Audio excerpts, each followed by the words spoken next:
Hi friends, ഇന്നത്തെ കൃഷി video ആരംഭിക്കുകയാണ്. നമ്മുടെ ചാനലിലെ വീഡിയോകളൊക്കെ കണ്ടുകൊണ്ടിരിക്കുന്ന കുറച്ച് പേരെങ്കിലും പറഞ്ഞുകൊണ്ടിരിക്കുന്ന ഒരു കമൻ്റാണ് ചുരുക്കി പറയുക, അതായത് ഒറ്റവാക്കിൽ പറഞ്ഞു തീർക്കുക. അത് കൃഷി വീഡിയോകൾ തയ്യാറാക്കുമ്പോൾ ഒരു പക്ഷേ ഒരു 10 മിനിറ്റ് അല്ലെങ്കിൽ 8 മിനിറ്റ് സമയമുണ്ടെങ്കിൽ ഒരു കാര്യം നമ്മൾ പറയുന്ന ഒരു പോയിന്റ് പറഞ്ഞു തീർക്കാൻ കഴിയത്തുള്ളൂ.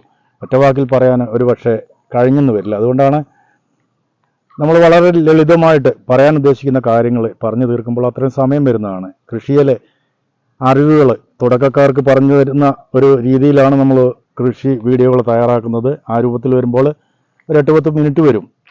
അത് കൃഷിയോട് താല്പര്യമുള്ള ആൾക്കാരൊക്കെ അത് കാണുന്നുണ്ട്. ഒറ്റവാക്കിൽ പറഞ്ഞു തീർക്കണമെന്ന് പറഞ്ഞാൽ ഒരു പക്ഷേ അത് സാധിക്കുമെന്ന് തോന്നുന്നില്ല.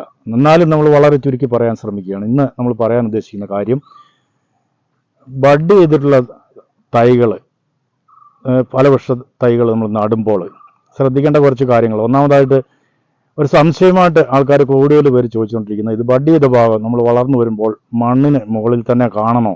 അതിൻ്റെ മുകളിൽ ബഡിൻ്റെ മുകളിലേക്ക് നമ്മൾ മണ്ണ് കയറ്റിയാൽ എന്തെങ്കിലും ദോഷമുണ്ടോ?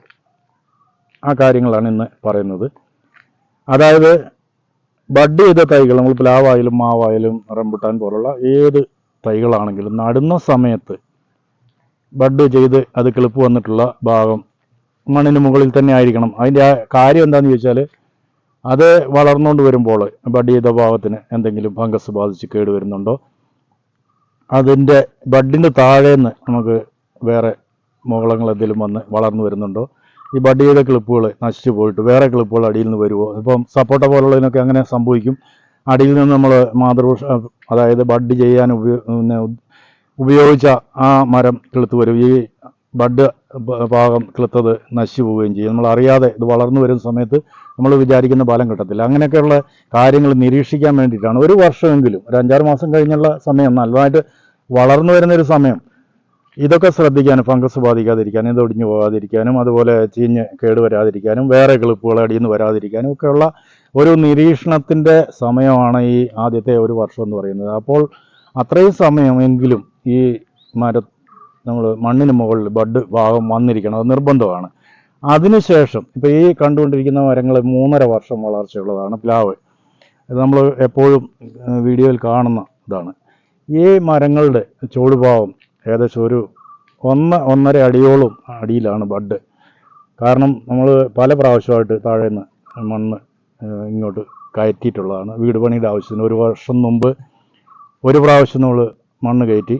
ഒരു ആവറേജ് 1 അടിയെങ്കിലും 1-1.5 അടി അടിയിലാണ് ബഡ് ചെയ്ത ഭാഗം. അതുകൊണ്ട് യാതൊരു ദോഷവുമില്ല. കാരണം മരം വളർന്നു, ഇനിയിപ്പോൾ അതിൻ്റെ വേറെ കേടുകളൊന്നുമില്ല. ബഡ് ചെയ്ത ഭാഗം ഏതാണെന്ന് അറിയാത്ത രൂപത്തിൽ ഇത് വളർന്നു. തൈ വളർന്നു വരുമ്പോഴാണ് ഇതൊക്കെ മനസ്സിലാക്കാൻ കഴിയുള്ളൂ. അല്ലാതെ ഇതിപ്പം ബഡ് ചെയ്ത ഭാഗം ഏതാണെന്ന് അറിയില്ല. മണ്ണിന് അടിയിലാണ്, ഒരു 1-1.5 അടി അടിയിലാണ്. ഇനി നമ്മൾ ഒരു അരയടിയോടെങ്കിലും ഇതിൻ്റെ മുകളിലേക്ക് മണ്ണ് കയറും. അതുകൊണ്ട് യാതൊരു ദോഷമില്ല, ഗുണമാണ്. മരത്തിന് നന്നായിട്ട് വേര് പിടിച്ച് നല്ല കരുത്തോടെ വളർന്നു വരും. അത് ദോഷമൊന്നുമില്ല. അതുപോലെ തന്നെ എല്ലാ മരങ്ങളും ബഡ് ചെയ്തിട്ടുള്ള തൈകൾ വളർന്നു വന്ന് 1 വർഷമെങ്കിലും കഴിഞ്ഞതിന് ശേഷം നമ്മൾ മണ്ണ് കയറ്റുന്നത് കൊണ്ട് യാതൊരു ദോഷവുമില്ല എന്നാണ് പറഞ്ഞു വരുന്നത്. അത് കൂടുതലായിട്ട് ഇത് വളർന്നു വരാനായിട്ടുള്ള സാഹചര്യം കൂടുതലായിട്ടുണ്ടാവും. അതാണ് നല്ലതാണ് എന്നുള്ളതാണ് പറഞ്ഞത്. ഇപ്പം മനസ്സിലായി കാണുമെന്ന് വിചാരിക്കുന്നു. ബഡ് ചെയ്ത ഭാഗം മുകളിൽ തന്നെ കാണണമെന്നൊരു നിർബന്ധവും ഇല്ല. കുറച്ച് കാലത്തിന് ഒരു 6 മാസത്തിനെങ്കിലും ആ ഭാഗം നമുക്ക് നിരീക്ഷിക്കാൻ വേണ്ടിയിട്ട് അത് മണ്ണിന് പുറത്ത് വേണമെന്നുള്ള കാര്യം നിർബന്ധമാണ്. അത് നടുമ്പോൾ ഒരിക്കലും ബഡ് ചെയ്ത ഭാഗം അടിയിൽ പോകത്തക്ക രൂപത്തിൽ മണ്ണ് കയറ്റി നടരുത്. ബഡ് ചെയ്ത ഭാഗം നിലനിൽപ്പിന് മുകളിൽ വരത്തക്ക പോലെ, ആ കിളിപ്പ് മുകളിലേക്ക് വരത്തക്ക പോലെ ഒരു 2 ഇഞ്ചെങ്കിലും മണ്ണിന് മുകളിൽ കാണത്തക്ക രൂപത്തിൽ വേണം തൈ നടാൻ. അത് കഴിഞ്ഞിട്ട് വളർന്നു വരുമ്പോൾ 6 മാസം അല്ലെങ്കിൽ 1 കൊല്ലം വരെയെങ്കിലും ഈ ബഡ് ചെയ്ത ഭാഗം മണ്ണിന് മുകളിലായിരിക്കണം. അതിന് ശേഷം ഇത് പ്രശ്നമില്ല എന്നാണ് പറയുന്നത്. ആ കാര്യം മനസ്സിലായെന്ന് തോന്നുന്നു. പിന്നെ നമ്മൾ മണ്ണ് ഇതുപോലെ കൂടുതലായിട്ട് ഈ മരങ്ങളുടെ ചുവട്ടിലേക്ക് നമ്മൾ കൃഷി ചെയ്തുകൊണ്ടിരിക്കുന്ന പ്ലാറ്റ്ഫോമിലേക്ക് നമുക്ക് മണ്ണ് കയറ്റാൻ ഉദ്ദേശിക്കുന്നുണ്ടെങ്കിൽ നമ്മളിവിടെ ചെയ്ത ഒരു കാര്യം കൂടി പറഞ്ഞുതരാം.